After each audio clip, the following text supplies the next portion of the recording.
मैंने आज ये गाड़ी में जलेबी चखी, मैंने अपने बहन को सीधा मैसेज भेजा।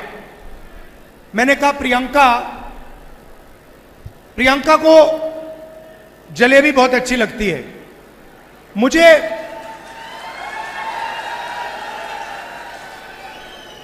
मुझे आमतौर से दूसरी मिठाई अच्छी लगती है, मगर जैसे मैंने ये जलेबी चखी, मैंने प्रियंका को सीधा मैसेज मारा। मैं पढ़ लेता हूं जो मेरे फोन पे है। मैंने कहा, प्रियंका, आज मैंने अपनी लाइफ में सबसे अच्छी जलेबी खाई है। हरियाणा विधानसभा चुनाव में तमाम मुद्दों के साथ साथ चुनाव खत्म होते होते जलेबी की भी एंट्री हो गई है। 1 अक्टूबर को कांग्रेस सांसद और नेता विपक्ष राहुल गांधी सोनीपत के गोहाना में प्रचार करने पहुंचे थे। रैली में उन्होंने जलेबी का डिब्बा दिखाकर पहले तो बहन प्रियंका के जलेबी से खास लगाव का जिक्र किया, उसके बाद बात की राजनीति की। जलेबी के बहाने उन्होंने केंद्र और हरियाणा की बीजेपी सरकार को निशाने पर लिया। राहुल गांधी ने अपने भाषण में जिस मातूराम हलवाई की जलेबी की खूब तारीफ की है, उस जलेबी में क्या खास है और गोहाना की ये जलेबी इतनी फेमस क्यों है, इसे जानने के लिए लल्लन टॉप की टीम कुछ समय पहले मातूराम हलवाई की दुकान पर पहुंची थी। इस दुकान पर हमें मातूराम हलवाई के बेटे मिले थे। उन्होंने हमारी टीम को जलेबी के बारे में क्या बताया था, ये सब आपको बताएंगे, लेकिन पहले आपको राहुल गांधी के भाषण का वो हिस्सा सुना देते हैं जिसमें उन्होंने मातूराम हलवाई की जलेबी की तारीफ की। मैंने कहा, प्रियंका, आज मैंने अपनी लाइफ में सबसे अच्छी जलेबी खाई है। लिखा है यहां पे कि मैंने अपनी जिंदगी में सबसे अच्छी जलेबी आज खाई है। मैं तुम्हारे लिए आज शाम एक डब्बा लाने जा रहा हूं। अब इसमें हरियाणा के एक व्यक्ति का खून पसीना है। पूरा कॉन्सेप्ट उन्होंने बनाया, सालों से ये काम कर रहे हैं।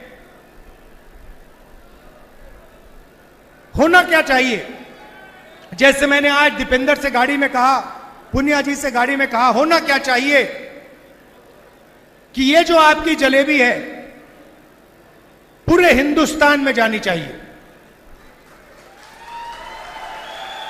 और उसके बाद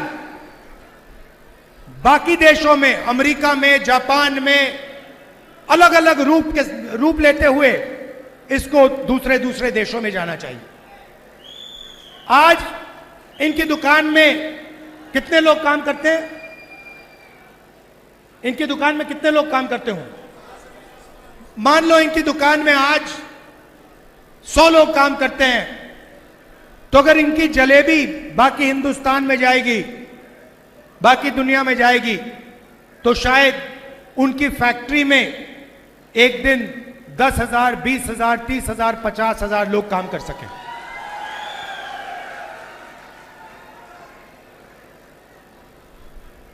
मगर उनको नरेंद्र मोदी जी ने चक्रव्यूह में फंसा रखा है। जैसे यहां पे महाभारत में, कुरुक्षेत्र में अभिमन्यु को फंसाया गया था, वैसे ही इन्हीं को, मातूराम जी को चक्रव्यूह में फंसाया गया है। कैसे फंसाया? सबसे पहले नोटबंदी, उसके बाद गलत जीएसटी, उसके बाद अरबपतियों को, 2-3 अरबपतियों को बैंक का सारा पैसा पकड़ा दिया। अगर आप इनसे जाके पूछेंगे कि भैया बैंक से आप पैसा मांग सकते हो, लोन ले सकते हो, और मशहूर आदमी हैं, अगर आप इनसे पूछोगे ये कहेंगे नहीं भैया, बैंक हमें कर्जा नहीं देगा, बैंक तो हिंदुस्तान में आज अदानी और अंबानी को ही पैसा दे सकता है। अब गोहाना के मातूराम की जलेबी की इतनी चर्चा क्यों रहती है, इसमें क्या खास है, ये जानने के लिए लल्लन टॉप की टीम की रिपोर्ट देखिए, जिसका जिक्र हमने शुरुआत में किया था। जब हम सोनीपत से गोहाना आ रहे थे तो यहाँ पर कई सारी दुकान थी जिनके ऊपर लिखा हुआ था कि ये मातूराम की दुकान है, हलवाई मातूराम की दुकान है, और बड़ा कन्फ्यूज़न हो रहा था कि कौन सी इनकी असल वाली दुकान है। तो हमने 2-4 लोगों से पूछा और हमें आइडिया था कि शायद ये दुकान हो सकती है, तो किसी ने बोला आप रश देखकर ही समझ जाइए कि इनमें से असली कौन सी है। बाकी मैं आपको, आप ये देखिए जलेबियाँ ही बन रही हैं, और जो यहाँ के ओनर हैं मैं उनसे भी आपको मिलवाता हूँ, वो बताएंगे कॉन्सेप्ट कैसे शुरू हुआ। भाई साहब नमस्ते। नमस्कार। क्या नाम है आपका? रमेश गुप्ता। रमेश गुप्ता, आप थोड़ी सी इधर आइए, मेरे को अपनी जलेबियों के बारे में भी बताइए। सबसे पहले तो ये बताइए कि ये जो मातूराम जी हैं ये है कौन? ये मेरे फादर साहब थे। आपके फादर हैं जी। अच्छा, उन्होंने कब शुरू की थी ये दुकान? ये 97 में शुरू कर दी, पुरानी अनाज मंडी में। तो कब शुरू की थी? 97 में, पुरानी अनाज मंडी में, 1957 में। अच्छा, 97 में शुरू की थी। हाँ। अच्छा, और फिर ये फेमस कैसे हो गई सर? इसमें यूनिक चीज़ क्या है? सर ये देसी की जलेबी है, प्योर है, कोई केमिकल नहीं पड़ता इसके अंदर, साफ सुथरी है। ये देसी है तो ये बहुत हैवी हो जाती होगी फिर तो? नहीं, ऐसी कोई बात नहीं, आराम से खा सकता है बंदा। अच्छा। एक जलेबी खा सकता पाओ। अच्छा, एक इंसान एक जलेबी खा लेगा तो ठीक। अच्छा, इनको जलेबी बोलते हैं, जलेब बोलते हैं? जलेबी ही बोलते हैं यहाँ की। जलेबी बोलते हैं। अच्छा, तो ये सब जो है ये देसी घी में बनकर हाँ। फिर अंदर जा रहा है बिकने को, और इसका एक का वजन लगभग 250 ग्राम है। 1 किलो की 4 है। अच्छा, तो ये जो आपके पिताजी थे उनको कैसे आइडिया लगा कि ये इतनी भारी बनाई? क्योंकि हम तो छोटी छोटी जलेब देखते उसके हैं। दिमाग की अपनी सोच थी है।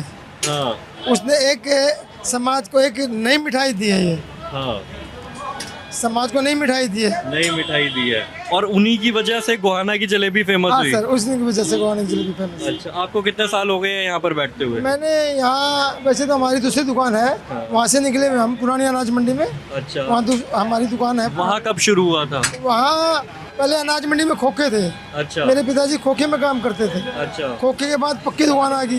अच्छा, वहाँ पर पक्की दुकान पे चले गए। पक्की दुकान पे चले गए। अच्छा, वैसे तो कहते हैं सर कि जैसे जो जलेबी होती है वो पतली हो तो करारी बनती है। नहीं सर, हमारी भी करारी है। मैं आपकी भी करारी है? हूँ। आइए, आप दिखाइए मुझे।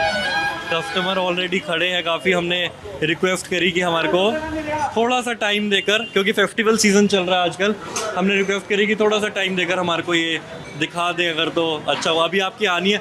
अच्छा, वहाँ से बन के आती हुई और बिकती जाती है? हाँ सर, बिकती जाती है सर। अच्छा, बढ़िया। अच्छा, जैसे लोग घर के लिए लेके जाते हैं तो 2 जलेबी ले जाते होंगे तो बहुत होता होगा? नहीं सर, 4 की पैकिंग है, ये 4 की पैकिंग है। अच्छा, आप ये डब्बे में 4 की पैकिंग करके देते हैं, बढ़िया। लाला मातूराम हलवाई की 100% शुद्ध देसी घी की जलेबियाँ। ट्रेडमार्क है। ट्रेड, अच्छा, ये ट्रेडमार्क भी है। अच्छा सर, ये जो आसपास जो कई सारी दुकानें खुली हुई हैं ये क्या है? फिर इन पे भी लाला मातूराम लिखा है? नहीं, लाला मातूराम तो नहीं लिखा पाएगा।